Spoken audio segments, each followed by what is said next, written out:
Welcome to another edition of From the Press Box here every Monday, 9 a.m. to 10 a.m. And later on as a podcast right here on 90.3 WHPC, the voice of Nassau Community College. Joining me, I'm Rob Leonard. Joining me, of course, is my brother and my co-host and award-winning sports writer, Tim Leonard. Good morning, brother. How are you?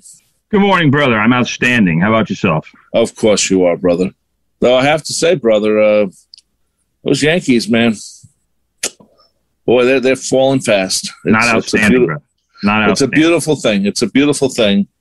The Mets are almost taking over the town. They should be taking over the town right now. Please stop. And they're not. Sadly. Are you going to start with ridiculousness today? This is good. That's not ridiculousness. It's yes, it is. It is. It's this is where. These two teams, as of Friday, were very equal. And now the Mets have pulled away. Ridiculous because they're so nonsense. Great. Ridiculous they're beautiful. Nonsense. It's a better team, Tim. The Yankees are just not a good team right now. And you even admitted that. Didn't you admit that last night on Facebook? I said what I said last week, which is it's been a very difficult baseball season. I'm certainly not. I'm certainly not trying to sugarcoat anything, but this insistence from you that the Mets have taken over the town, what a load of crap. It is. It's happened. And first of all, the Mets won 2 out of 3. No, load of crap. I don't. What's that mean? What's that mean? It means that what you said is not true, and certainly would never happen in 3 games. Well, this is how it starts, brother. Anyway, we first should say that this past week, both Uncle Stevie and Grumpy Hal came out of their offices and did some interviews along the way. Hal, who hates this type of stuff, still looks uncomfortable being the owner of the Yankees, or head partner of the Yankees, I should say. And Uncle Steve, there was an article this week's Daily News. I forgot the guy's name, not Dennis Young. It was Dennis something. And basically he called out the Mets for being cheap minor league baseball owners and stuff like that. It was a very good article. And Uncle Steve has said he is going to take care of that he's ready to spend his money in the minor leagues as well as the major leagues. So well, that's in theory, that's where all great teams are built. So I don't know who wrote that article. I didn't see the article. You pointed it out to me, brother. Yes. But that's if you look at the last great dynasty in baseball, which was the late 90s, early 2000 New York Yankees, that team was built very very much through the minor league system and the development of not just stars, but Hall of Fame caliber stars. That you look at somebody like obviously Mariano Rivera and Derek Jeter, who were two of the most sure thing Hall of Famers in baseball history. Bernie Williams, who was, as far as I'm concerned, certainly a Hall of Fame caliber player. Jorge Posada, you could put on the same level as somebody who was close to Hall of Fame caliber. Andy Pettitte certainly was of that ilk as well. These are a lot of great players. 5 players. That's if the Mets want, certainly you can win a World Series title without developing so many players, but it gives you such a massive advantage when you're able to put homegrown players on the field, and that's something that obviously the Mets have not done such a great job with in recent years. No, they haven't. You look at somebody like David Peterson, who, has been pretty good, but at this point certainly is not, a guy right now who you can say, well, yeah, that's a guy who's going to contribute to a championship team and they're going to win because of him, not in spite of him. I mean, David Peterson right now is kind of a disappointment, but the Mets, and you can look at Pete Alonso and say Pete Alonso's been a very talented young player for the Mets, but as far as I'm concerned, in the last couple seasons, he's regressed, if anything. since his incredible rookie season. Right. So, no, I agree. And think about it. I mean, the Mets, had David Wright until his injuries, truly a homegrown player. That's why so many Met fans liked him. And he loved being a Met because of that. And that's something. That's something 15 years ago, bro. 15 years ago. Yeah, no, I'm just saying. More than that he was developed. So, who's the next David Wright? That's what you have to look at. And there are good players in the Met system. I mean, they do have several players who they're looking at in terms of being the future of the team, but it's going to take a little while. They have a third baseman by the name of Brett Beatty. They have a center fielder by the name of Pete Crow Armstrong. So right. There and a guy who I keep touting, a pitcher by the name of Matthew Allen, who I think was one of the few good things that Brodie Van Wagenen was able to do during his time with the Mets. He did well with the draft, I thought, and that we'll see what happens in terms of the future. But those three players specifically were high draft picks for the Mets. Another guy by the name of J.T. Ginn. But the top Mets prospects right now are two international signings: a catcher by the name of Francisco Alvarez, who I'm becoming more and more familiar with because he is a Schwami. That is my fantasy baseball team. And another shortstop by the name of Ronnie Mauricio. A lot of people have asked for updates of the Swami team. Not a good season for the Swamis, brother. Not a good season. We're gearing up for next season. As of right now, we're having some very frustrating negotiations to try to acquire Francisco Tatis Jr. Yes, a boatload of players, though. Well, all I know is a lot of people saying we want more fantasy baseball. That's all they keep saying. Very true. Very true. Yes. A lot of people. The other guy, like the name that you might have missed, brother, is Ronnie Mauricio. He's a shortstop who actually is playing in Brooklyn. A lot of these guys also, a lot of the guys that I just named are playing for the Brooklyn Cyclones, whose season just started. And if local fans want to check out some of the Mets' future, you might want to take a trip over to the Brooklyn. I thought they were some of these guys. What league are they in? I forgot. They are A-ball, brother. Okay, I thought they were moving up because A-ball. Well, they were. It's what used to be the Florida State League used to be High A, is what they called it. Right. Now, and the Brooklyn Cyclones used to be, it was New York Penn League, which was Low A. So now Brooklyn now has a better caliber of baseball. Right. So that's an advantage for local fans, is that we get to see some of the better players in the system now, playing locally and seeing what they can do. And plus the Mets get to see them better. That's probably of course. It's easier to take the subway, the B train down to Coney Island. Well, yeah, but that's it's not why any of that has happened. But yes, it has worked out in that way, that we'll see some better prospects in Brooklyn as opposed to just all the recent prospects. Now, what about Hal Steinbrenner all of a sudden showing up? He's sort of saying that it's up to the players to get their act together, basically, and Brian Cashman, who seems very protected right now, basically says the team sucks. What's going on? This is not what we're used to. I mean, you know what?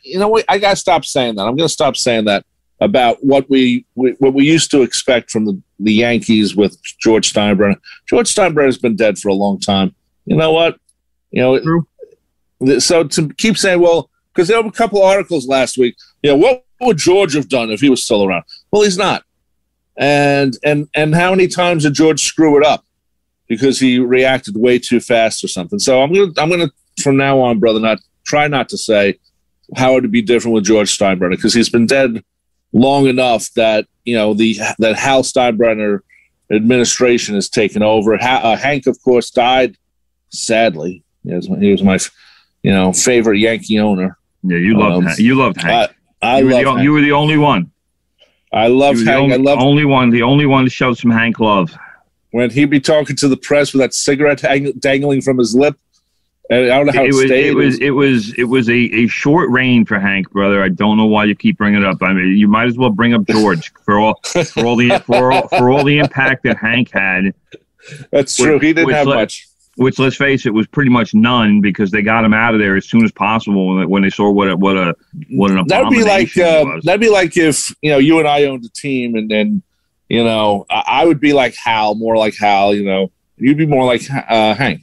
No, that's completely the opposite. Completely the opposite. I mean, it's absurd that you even said what you just said. You are the reactionary brother, which is not Hank. me. Yes, not you. Me. I love everyone. You 100%. It doesn't mean you don't love everybody, brother, but you are a reactionary person. I am not. I'm very cool. Absolutely are. Oh my God! Wow. I'm collected, baby. Anyway, is it traditional on a holiday to completely revise history here? I mean, come on. Yes, it is actually. Anyway, that's 2 out of 3. I didn't like this day-night doubleheader thing again. I really dislike it more and more. I hated it. I especially hated Game 1. But yes, I understand what you're saying, brother. But I also, this whole thing. I mean, I would rather have had another day. I guess they couldn't do it. It's just. I don't like the daytime, nighttime thing where they, say, "Okay, everyone get out," right. and well, I mean, part of the problem is this. I'm going to go hide in the men's room until this is, so I can sneak in again. Right, but part of the problem is this for the Mets and the Yankees is the overwhelming majority of the time they won't be home at the same time. It's very rare. It's very rare for both teams to be in New York at the same time, and if they both are in New York at the same time, then both of them are playing. Right. No, you're right. That's one of the things about that's the issue. The schedule. Yeah. No, you're right. So it's something that baseball has to do because you don't necessarily want both teams at home at the same time. I mean, I know the city probably doesn't want it that way because obviously you're going to have to deal with traffic in 2 boroughs before they play. But I mean, it's a necessary evil with interleague play, which I'm still not a fan of, even though it's been around for 20-something years now. But for New York, it becomes a different animal because and I'm sure Chicago it's the same way. But it's just I fail to see the excitement of it anymore. I understand why they do it, and they want to have those games kind of be a focus every season. But there are so many teams in baseball that don't have that built-in rivalry, like the Mets and the Yankees have, or like the Cubs and the White Sox have. Right. So why are we forcing all of the game to play along with this when we're only doing it for a few teams? And again, that's I wasn't happy with Game 1. Was happy with the response in Game 2 because really Game 2 for the Yankees was a must-win game. And I don't know what's going on with Aroldis Chapman all of a sudden that he can't pitch and he's giving up home runs left and right. And his ERA in his last something like I think it's 9 appearances is in the 20s, which is just disgusting. He came in yesterday and I think a lot of Yankee fans were thinking, hey, Pete Alonso's going to hit a home run here. And then Pete Alonso hit a home run to tie the game. And then Chapman loaded the bases, and they got Aaron Boone got him out of there, but he brings in Louis Lickey. What do you think is going to happen with the bases loaded and nobody out? I mean, what a situation to bring a guy into. You want him to get some strikeouts, but to expect a guy to extract himself and his team from bases loaded and no outs without being scored upon is just ridiculous. And that's the situation they put him in. He gave up runs, then they gave up more runs, and all of a sudden a game that the Yankees were leading 5-4 going into the final inning turns into a 10-5 Mets win. And that's just hard. It's unforgivable. It really is. And then this goes back to a lot of what I said last week, is that, and I'll even amend it slightly, but the New York Yankees, as currently constructed, this is not a team that will do damage in the postseason. And the amendment is if they even get there, which at this point it certainly doesn't look like they're going to get there. The pitching is not there. Second half after the All-Star break, Corey Kluber will come back. Hopefully Luis Severino will get his rehab straightened out and he'll be back. But even if that does happen, then what? Jordan Montgomery's been very inconsistent this season. Garrett Cole, since the whole crackdown on sticky stuff, for lack of a better term, has been average. He certainly hasn't been an ace. No, he hasn't. His ERA since June 1st is 5-something. That's not an ace's ERA. The bullpen, especially in the last week, has been just a disaster. You're not going to win without good pitching. And I said it last week. When the Yankees finally figure out that the reason they won all of those titles from 1996 to 2001 was because they had an elite pitching staff. They could get people out. It didn't matter who started. They had great starters across the board. They had a stellar bullpen. When the Yankees finally realized that to win titles, you need great pitching and not that you're going to bludgeon every team with offense. I don't know why they gotten away from that. But when that finally happens, that light turns on in Brian Cashman's head, then maybe we'll start talking about World Series titles for the Yankees. But until then, it's not going to happen. Well, Brian Cashman is, he's not going anywhere, especially after what Hal Steinbrenner said this week. And he's been around for a while. I mean, he's been pretty protected, basically because of the Islanders. The Yankees have kept winning for the most part. Yeah, but yes, I wonder how long he stays around, or does it get to the point where it's like Theo Epstein, where he has to leave and go to another team? Of course, Theo won a World Series with another team. Right, but I don't know if that happens for Brian Cashman that way because, it's one thing when they talk about George Steinbrenner and what would George do? And George would shake things up. Shaking things up isn't necessarily the worst thing in the world. Like we've seen Aaron Boone in recent weeks make a lot of what I consider to be bad decisions. But that being said, he doesn't have a whole lot on his bench to make good decisions. The Yankees bench right now is there's nothing to it. Rougned Odor is like your big bat off the bench. He's a 200 hitter. He'll occasionally hit a home run. That's all he does. And he is your best bat off the bench. So for the Yankees to do anything and to turn around what's going on, they need the starting lineup to take care of it. And the starting lineup's been completely inconsistent this year. So they're capable of doing it, but especially against good teams, they have not shown any kind of capability. I mean, the Red Sox swept them again last week. The Mets won 2 out of 3. Those are both good teams. I don't even consider either one of them to be great teams. But the Yankees look awful against both of them.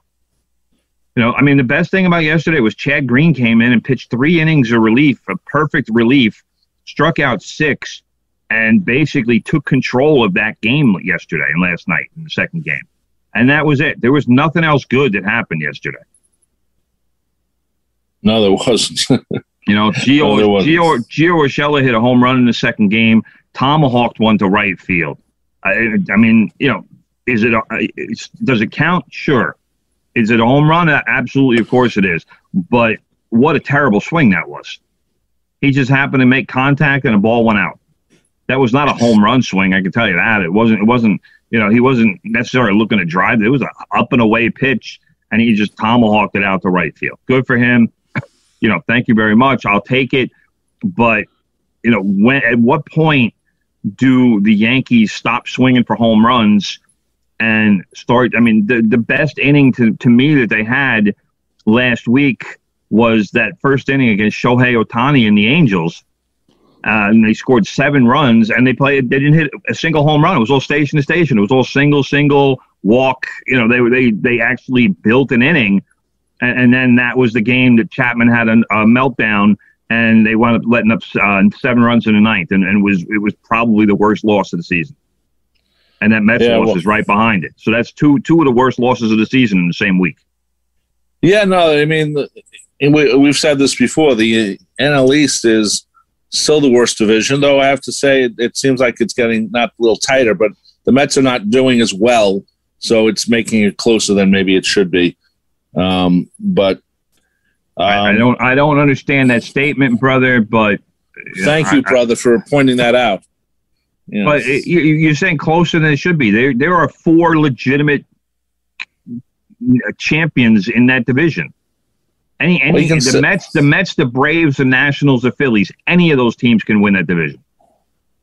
Yeah, but the Mets they all have the talent. They've all spent the money. Yeah, the Mets are still in first, but the Mets are only 6 games over 500. I mean, they certainly are not running away with the division. I didn't say they were. They were. But you said should be or whatever you said. It was disrespectful to the other 3 teams who should be playing better baseball, and the Mets really, let's face it, the Mets are fortunate right now. I'm not above knocking other tems, brother. Yes. Anyway, so let's get out of the Yankees Mets thing. It's when's the next Subway Series? Who cares? It's a long way away. Okay, I'm like you, brother. I have no interest anymore in these type of series. It was great in '97 when it started, and I remember going to the first one on a Sunday night. It was fantastic. But you know what? It doesn't matter anymore. You know, this whole thing. I mean, I guess maybe to fans it has some sort of appeal. Well, we're fans, brother. You know, so I get that, but I mean, as a fan, I don't see it anymore. I don't see it. Doesn't excite me. It doesn't move the needle for me. It doesn't make me say, you know, hey, I got to watch this. It was, to me, it was just another.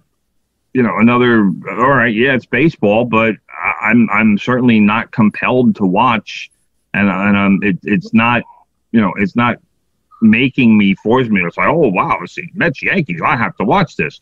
But to answer your question, brother, I just looked September 10th, 11th, and 12th, and I'm sure there will be something around 9/11 planned to. That's why they did it. Exactly. Celebration.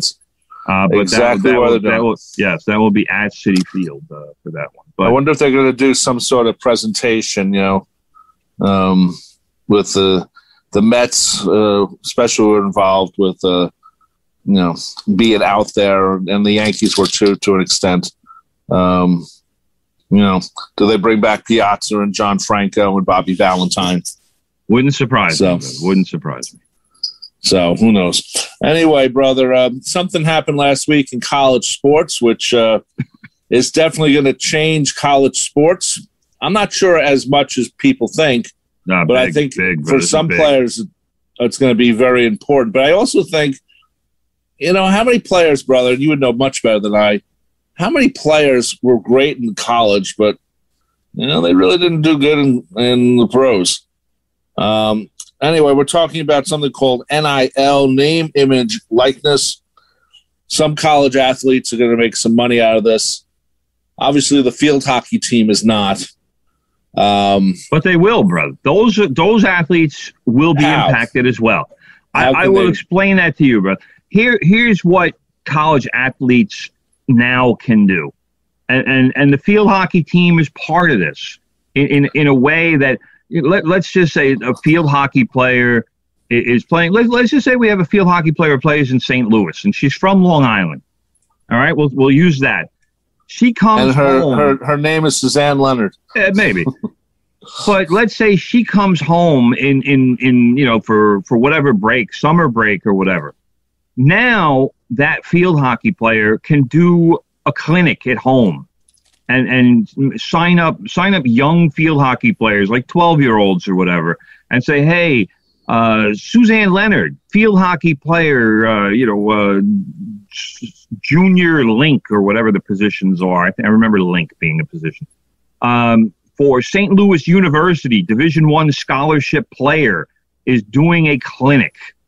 Well, hey, here's all these Long Island parents who are going to sign up their kids for, let's say, $100 a pop for like maybe a 3-day session, let's say.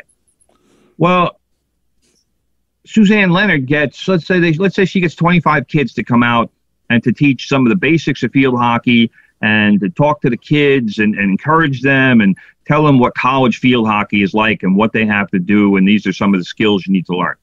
Well, Suzanne Leonard just made $2,500 minus, whatever insurance she had to pay and whatever. But let's say she clears $2,000. That's $2,000 that she never would have been able to make. Right, but I don't know, brother. Up until a week ago.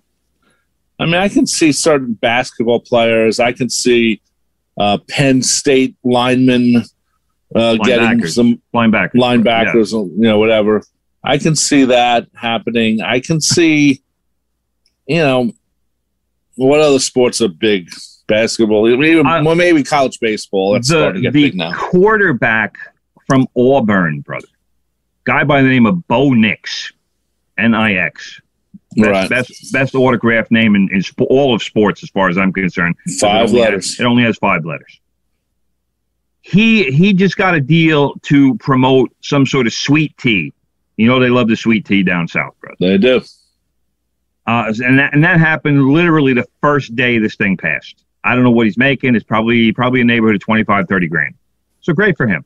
Everybody down south, everybody who watches Auburn, they know Bo Nix. He is pretty famous as far as college sports go. So that deal happened pretty much on day one. I will tell you, brother, the person who will make the most money from this is not who you would think. Because the person who is going to make the most money off of the NIL legislation that just passed is more than likely going to be a freshman gymnast at LSU. Are you being specific, or are you just? I am being exactly specific. Her name is Olivia Dunn, brother. So she must be some good-looking gymnast then. Exactly. She bikini model or something. She is young. She's blonde. She's cute, and yes, she does look quite good in a bikini. Okay. But now she can monetize all of those attributes. And for anybody who's listening and wants to check out her Instagram account, it is at Livy Dunn, LIVVYDUNNE. She has 1.1 million followers on Instagram. That is a lot. Including Tim Leonard? No. Well, Tim Leonard was thinking about following after he checked out her account. But now, somebody who has that many followers on Instagram, brother, you can tell people. Sponsors, first of all, they look for accounts like that because all you have to do is say to that person, hey, we have this clothing line. We'd like, here's $30,000 or $50,000. Please drop an ad for us in your Instagram account. And then that company just got 1 million eyes or actually 2 million eyes because she's got 1.1 million followers. So right. that is how you make money.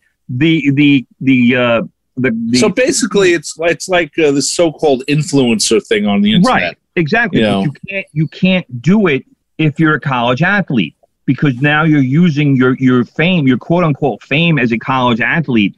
So the thinking was that Livy Dunn or Olivia Dunn was going to literally be an overnight millionaire from this legislation being passed. Because the companies are going to go crazy. There are 2 twins, female twins who play basketball at Fresno State. Another one with almost 600,000 followers on Instagram between the two of them. They run the account together. Same kind of thing. They signed a deal with a cell phone company. This is what is happening. Companies are running now to sign college athletes and to give them money so that they can advertise their products. Well, I got a question for you. And it's the female players, the female athletes who likely will benefit more from this than anybody. Well, that's sort of connected to my question. question is, first of all, can players now hire agents to handle this? I would say no. Yeah. Okay. I don't know for a fact, but I would say no. Okay, because that goes then if you hire an agent, that means you're a professional, and if you're a professional, you can't be a college athlete. Well, at the same time, if you're able, if you're getting all these money offers, and it's only because you're a player, for whatever sport, then you should be able to hire someone to take care of your money. I think that's something to think about because it just happens to be that way. Money, you just don't give $30,000. You want $100,000. You want $200,000. I also am thinking, how many players might stay a little bit longer in college because they're making this money? Very few. Very few. Because now you're back to talking about football and basketball players. And the money that they make for coming out in the draft, I can't imagine that they would be making anywhere close to it from whatever deals they have going on in college. Right. Because NBA money and NFL money are far greater than the bits and pieces that they've cobbled together as a college athlete. Now, could a college athlete in theory make more than 100,000? Yes, absolutely. But would they make 500,000, 600,000? That's going to be very few and far between. So, for a male athlete, I don't think they're going to be able to have that sort of an impact as, somebody like a Livy Dunn. Right. So, if you're a good looking woman player, the money should start rolling in. It should. If you're not as good looking, maybe not. But can they do like GoFundMe pages? I would say probably not, because I don't know what are you going to do with that money? I don't understand. Like what? Well, you want money because you're busy being a football player. It's the question would be, why can't you do a GoFundMe page? Basically, here, bribe me or something. Well, maybe that's why you can't do it. I don't think that's going with the spirit of the law, bro. Because it's name, image, and likeness. A GoFundMe page has nothing to do with any of those three. So, I don't. The one doesn't really have anything to do with the other. I'll give you another example. There was, I believe it was an Alabama football player who has a band and does, he's been doing concerts, but he hasn't been able to use his own name with the concert because people could say, well, he's profiting off of being an Alabama football player. And now he can actually put his own name on the concerts and he can say, yes, this is me. This is who I am. And this, music is part of what I do. I'm not just a football player. I'm also a guitar player. And, this is all, all of this is me. And so, that's also a benefit from this is that, that this guy can actually pursue his music career as well as a football career. The other thing that I did want to address is the only drawback that I see about this, and also for the schools. I don't know if you know what OnlyFans is, brother, but typically it is a site that relies more on let's say risque types of photos. I would imagine that part of this will come back that the schools will say, or maybe will insert some sort of a morals clause into a scholarship. So this way you don't have your scholarship athletes posting on any of these pages where there is like a monthly subscription rate and potentially embarrassing the school in that way. So while in some ways that is restrictive, I certainly could see you don't want your student athletes doing adult content and potentially embarrassing the school in that regard. So, don't they have morals clauses already? I would assume they do, but student athletes have never had this sort of freedom to promote their quote unquote brand. So an OnlyFans account never would have been possible in that way. So I could see, I could see this being something that, can you do advertising? Like, can you take money now from a local car dealership and do an ad for them, or like Bo Nix, take money from an iced tea company, all of that is well and good, but what about straight payment, brother? I mean, we've always heard the stories of alumni guys, here's 100,000 or 20,000 or whatever. The briefcase full of cash, brother. It happens. It exists. But that's why I like this, because this what's happening now. And let me say, first of all, I am in favor of any rule that puts money in the pockets of college athletes. I think college athletes have been the most exploited people in the sporting world for decades. For the people who say, oh, well, they get, free education and books and blah, blah. It's nonsense. First of all, college football and college basketball are both billion-dollar industries. And the only people who don't get a percentage of those billions are the actual people who the public pays to see. Right. Schools make billions. Schools make millions. The NCAA makes millions. Coaches make millions. ADs make millions. All of these people make millions of dollars. And the players get punished if they take a meal, if they have somebody pay for a meal for them.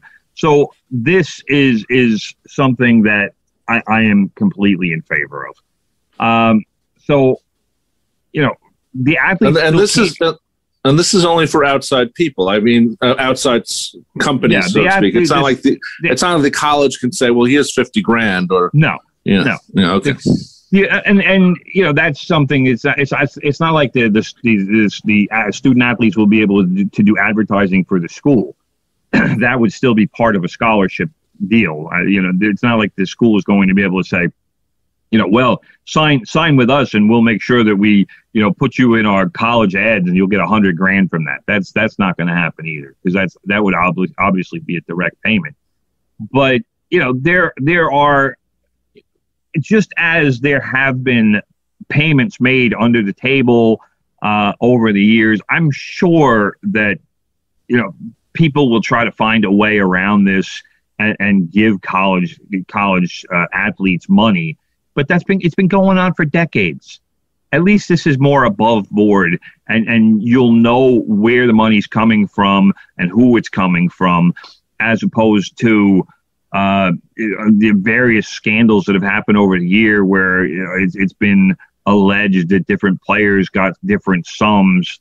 They even had a movie about it, Blue Chips, with Nick Nolte, and Shaq was in it, and a bunch of other guys. I thought Nick Nolte, by the way, was one of the worst coaches portrayals in movie history. But that's how prevalent it is, or it was, that they made a movie out of it. So, okay, for everything that's going on, I just think it's a really, for me, it's a really great day for college sports, that these athletes are going to get some of this money. And especially for the athletes who come from, poor backgrounds, who are now going to be able to do stuff to put, if nothing else, just to put a few bucks in their pockets during the season. So, if one day they're out late or whatever, and the cafeteria is closed and they're hungry and they want something to eat and they don't have any money in their pockets, well, what do they do then? So now that student athlete will have $100 in his pocket or $50 in his pocket, and if he wants to go to Wendy's or whatever and get a biggie meal or whatever they call it these days, he'll have a few bucks in his pocket. So for my purposes and for my thoughts, this is a great deal for college sports, great deal for college athletes, and I'm all for it. Well, I am too, and I look forward to it, and I think it's going to be. it's gonna turn it more of a, not into a business, but just something that some players, and I wonder if there'll be some jealousy that some players get the money and other players don't. The quarterback's always going to get more attention than the offensive lineman. True, but then it becomes another thing. Like, what if the quarterback says, like, what if Bo Nix said to the Sweet Tea Company, hey, instead of giving me $30,000, I want $20,000. Let's give $2,000 each to my linemen and get them in the commercial too. And that could be a situation of, who's going to take care of who? Will the quarterback take care of his boys, or is he just going to say, well, hey, tough luck, guys, the money's mine? So that becomes part of it, and it's it's up to the company as well to see how much are they willing to spend, and who are they willing to spend it on. I actually, that's probably it probably looks better for the sponsor if you include more players in one. If you do like a team thing or a line thing, or the starting five or the Fab Five or whatever. If you want to go to basketball or something, imagine all five guys from the Fab Five were in a commercial. Right. That's what I'm talking about. Put them all together. And if I'm doing a commercial for any kind of food or beverage product, who better to endorse it than five fat guys? Well, hey, we're here with Bo Nix. He's the quarterback, and we're the 330-pound guys who protect him. Drink some sweet tea. We love it. You have the line just standing there drinking the sweet tea while Bo Nix does the talking. That would be the ultimate commercial. That's all you need. Something like that. Multi-blade. Exactly, brother. Exactly. That's the Odd Couple for anybody who doesn't recognize that reference. Okay, brother. What's happening with was it Euro 2020? The Euros, brother. It was an exciting week for the Euros. Why is it called 2020 and 2021? Because it was postponed from last season because of the COVID, brother. Yeah, but it's now 2021. So why it makes it sound like it was supposed to be 2020. So they just decided to leave it the way it was. We have they didn't want to pay for new stationery, is what you're saying. Maybe that's what you're saying. Okay, I'm sorry, bro. But anyway, we have reached the semifinals of the Euro 2020. It will be Italy versus Spain and England versus Denmark in the semifinals. The Italy-Spain game will be played tomorrow, Tuesday, and England-Denmark will be played on Wednesday. The final will be Sunday afternoon at 3 o'clock in the afternoon, which I'm looking forward to immensely. England, brother, is in the driver's seat right now. They're going crazy in England right now. This whole apparently they have a song called "It's Coming Home." I don't know what the song. I've never heard the song, and my British friends all are astounded that I've never heard the song because apparently it's being played nonstop on a loop over there for days at a time. But they are very excited now, especially my guy Harry Kane scored a couple of goals in a 4-0 quarterfinals win over the Ukraine, which was by far their best and most lopsided game of the tournament. They had beaten Germany 2-0 in the previous game. So it's looking good for England. Because England, after they got out of group play, Germany was the only difficult game. After Germany, like I said, Ukraine and now Denmark. Denmark is a pretty good team, but Denmark is not a semifinal caliber team. So this should be a win for England. Denmark's advantage is they're playing on emotion. We talked a couple of weeks ago, Christian Eriksen, the midfielder, had a cardiac arrest in their opening match, and they had to use a defibrillator to resuscitate him, and he's had surgery since then and is doing well. But Denmark was supposed to just kind of fall out of the tournament after that, and instead they just started winning games. So it's going to be England and Denmark. I mean, really, Denmark has kind of turned into the people's choice right now because of what happened with Eriksen. But Harry Kane is the people's choice. So we'll see what happens with England. Even though I'm still not really a fan of their coach Gareth Southgate, because of the lineups that he's been putting out there and the style of play that the English have been using. But I'll give him credit. It's been effective. They have yet to allow a goal in 5 matches. So, if you're not giving up any goals, then chances are you're going to win games. And well, that's true. That's true. It's been an effective strategy in the tournament. So, we'll see where it goes. And I think England is going to beat Denmark. I think that Italy has been playing very well, and I certainly can see them beating Spain. Although I think that semifinal is certainly two very close teams. And I could see that game going to penalty kicks, which means 120 minutes on the field. But the advantage that Italy-Spain has is that game is on Tuesday, so they'll have the extra day of rest right. before the Sunday's final. Italy has played well in the tournament. I'm kind of surprised at how well they've played. They don't really have an obvious star player, and you could almost say the same for Spain. But Italy really has been the probably the most impressive team in this tournament. So, I mean, I'm looking at England and Italy for the final, and I'd love to say that England will win it because the game will be at Wembley. But I don't know that would be the English way. So for that reason only, brother, I'm picking Italy to win the title because I think. I don't know. I mean, if England just rolls through this tournament and takes it all, I would be very surprised. It would be a very un-English way to do things. Yeah, well, that's probably true. Let's get to the NHL. We said this last week. If the Islanders had won, they'd be beating up on the Canadians right now. Instead, it's the Lightning. It's almost like whoever would have played the Canadians would have been beating up on them. And spot on, brother. Spot on. It's just kind of sad that it's not the Islanders, but anyway, that happens sometimes. Sometimes the semifinals is more exciting than the finals. Nothing much to talk about these games, brother. They're Yes, exactly. Well, I mean, this is exactly why I so desperately wanted the Islanders to beat Tampa Bay in Game 7. The Lightning are up 3-0. They've won all 3 games. None of these games has really been, particularly close. The series has been very one-sided. And I'm not saying it would have been exactly the same with the Islanders playing, but like you said, I mean, the Canadians are a good team. They're not a great team, and I'm not sure that they belong. In fact, I know they don't belong in the finals. But that's what happened. And now you have a superior team that is showing that this is it reminds me of when the Red Sox played the Colorado Rockies in the World Series. I don't remember what year it was.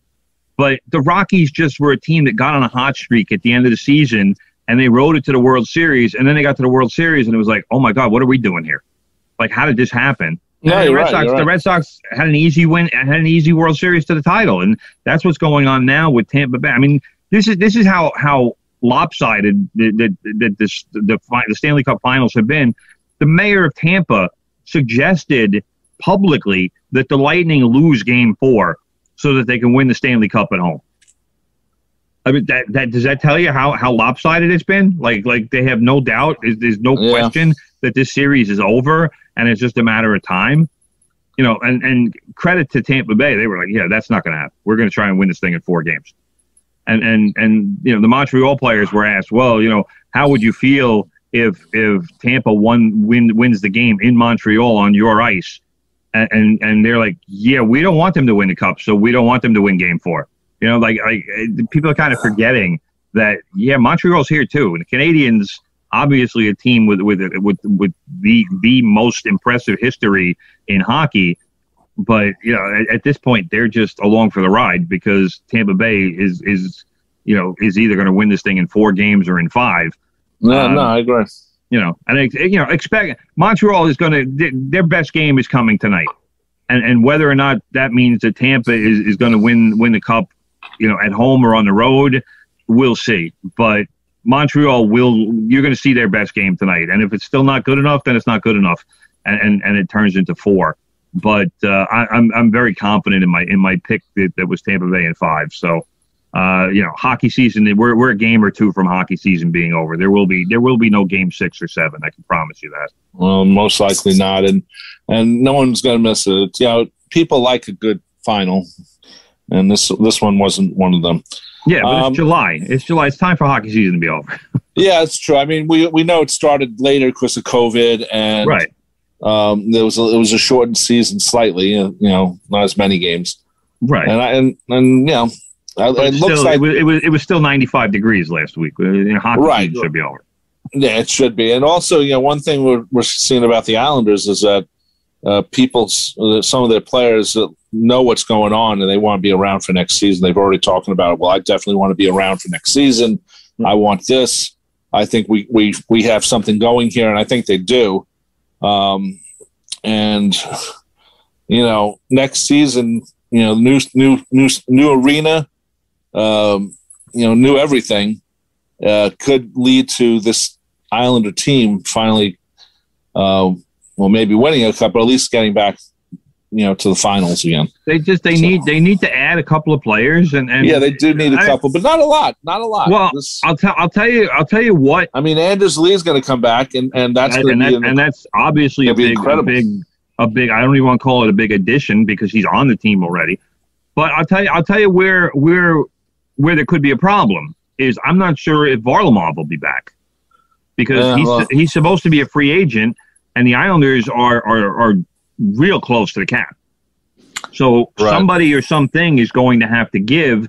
And do the Islanders think that Ilya Sorokin is capable of handling number one goalie duties? And if they think he is, then don't be surprised if Varlamov, if they say, well, thanks for the help, and we appreciate everything you did, but we're not going to give you $8 million a season. And that's probably what it would take. I mean, Varlamov has certainly proven himself as a number one goalie.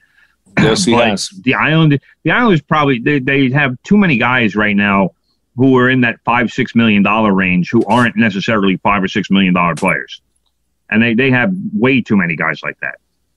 So they need to develop a couple more players, but they also need a couple of $9 or $10 million players. They don't have a lot of those either. So they need to find a star player or two, but I'll just say one for now. Besides Matthew Barzal, who is willing to play in Long Island or wherever, but who wants to play for the New York Islanders and wants to be part of a team that has gone to the Stanley Cup semifinals 2 years ago. His contract, he wisely rearranged it so they could, play a little bit with the cap. He still got his money, but he did it so it's backloaded. Right. He's going to make in 2 years. He's going to make $10 million, but this year I think he made about 5 or 6 or something. Yeah. So which for Matthew Barzal is a low number. Yeah. Let's talk about. I feel bad for her, but at the same time, she should have known. U.S. track star. How do you say Sha'Carri Richardson. And it's part of the crime report from this week. Yeah, I mean, she's going to be on the track team, and she was tested. Well, maybe we're hoping she tested positive for THC, which of course is in marijuana. She's admitted to smoking marijuana, and because of that, it's a violation of the anti-doping policy. But at the same time, marijuana doesn't give you, super strength. It doesn't make you go faster. It is not in any way a performance-enhancing drug, brother. If anything, it is a performance-detracting drug. And also, it's now legal in so many states. And she smoked including the state where I don't think she smoked it. I think she ingested it. I think it was edibles, but I'm not 100% sure about that. Okay. But either way, now no matter how she consumed it, it was legal in the state where she consumed it. Right. And now she is suspended from the Olympics, which this is the dumbest thing that I've heard in sports in a long time. Because why are we suspending athletes for something that is legal in almost I don't even know how many states it is in the country. I think it's almost half now. Why is anybody being suspended for marijuana in this day and age when so many states have legalized it? because the rules are way behind the legalization movement. That's why, which is unfortunate. I'm wondering if they can change the rules by the time the Olympics start. No. And then she should have known. I mean, this is the part. I mean, I will give her credit for this, brother. She has totally taken responsibility. She has. She has been an absolute star through this, because so many people would have looked at this and taken the situation, and they would have whined and they would have moaned and they would have said, I can't believe they're screwing me like this. And she, on the other hand, has said, look, I did this. I lost my mother. I could not handle it, so this was how I handled it. And I knew it was wrong. I knew it was something I shouldn't do, but I did it. I'm a human being, and I made a mistake. And how do you handle anything better than that? She has been totally, totally responsible.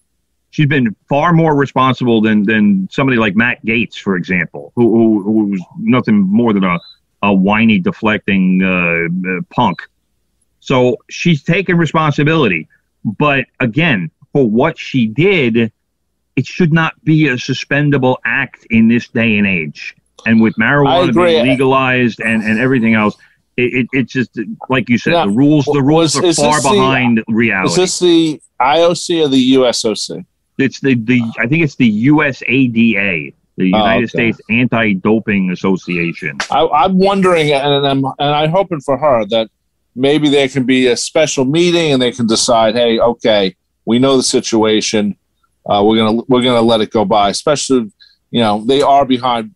Will they change the law right now? No, but they can maybe give a thing where it bypasses the law and then she can still be on the team. But maybe at this point, here's the weirdness about this is because it was a 1 month suspension.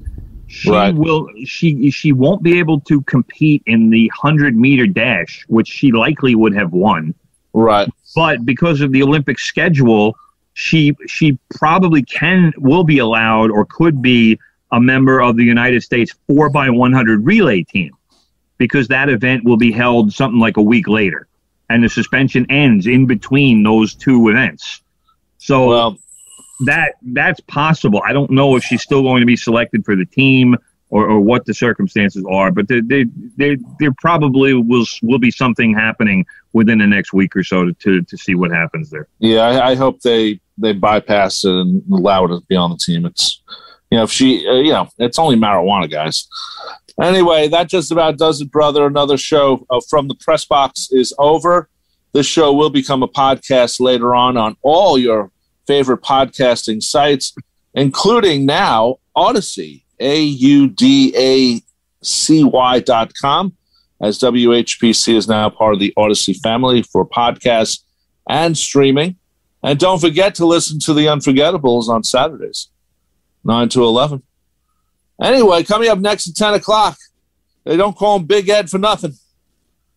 Big Ed Newlands with The Good Gold Show, playing the music that radio has forgotten about. All the hits, all the great hits. So keep it tuned. Brother, good show. Anyway, we'll see you next time. And bye-bye. Happy 4th of July weekend, everybody. Yeah, that's over.